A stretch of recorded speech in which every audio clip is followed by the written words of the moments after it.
Sandali, i-background muna kita dito. Ito, hindi kailangan maraming, hindi linalagyan ng, hindi Okay. masisira ang box. Okay.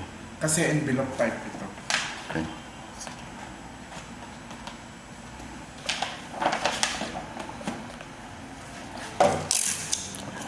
This is the envelope type of gift wrapping. This is shown by Sir George. Ano po pangalan nitong shop nyo? So, Nazla. Najla. Actually, Fokusan mo yung ano, yung kung paano sa tiklipin sa iba.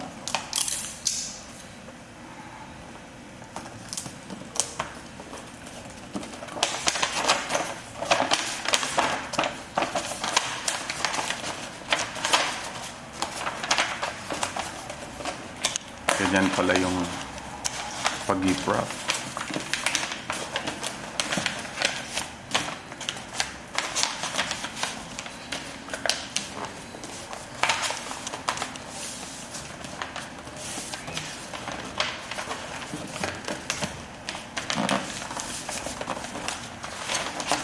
Walang ginamit na tape, walang ginamit na ano. Walang ginamit na tape talaga? Sa una, yung una niya.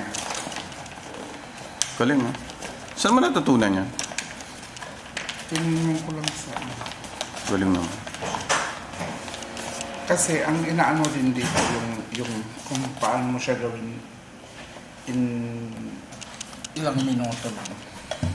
Dahil may ako kayong time na ang dami yung gift wrap. Naglalagay ka man ng ganito, Hindi masisira yung box. hindi masisira yung box kasi may mga customer na ayaw na masira ang box. Like ako din, syempre, pagka mayroong ano, titreasure ko yung box. So, Kasi may mga ano, may mga na, pero sa ating mga Pilipino, talagang winawarak natin yung box, eh. ito hindi. Kasi may mga box ng, kunyari, Valentino, Guess na box. Ah, okay. Kasi sa atin naman, box lang ng kung ano-anong ginamit dito. Tama. Pre-preserve nila yung bag ng Guess, bag ng gano'n. Yun ang pre-preserve nila. So as you can see, this is another way of gift wrapping. Anong tawag po sa style na to, Sir George? Ano siya? Envelope type. Envelope type of gift wrapping. So actually, that's Ano it. siya? So that's it.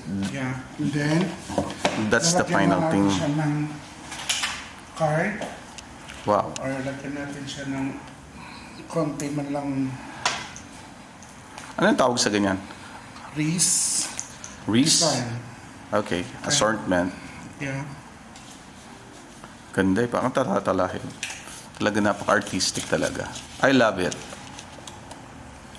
Imbes na ano, igana-ganan mo na lang yung tawag nito. Hindi na nilalagay ng scotch tape, no? Yan naman siya. Pwede mo siyang ano, ganon yung ano. Yan. That's the final outcome. And thank you, Sir George, for the gift wrapping. Okay. That's all for now. This is Ronnie, Alcobar Street Photographer.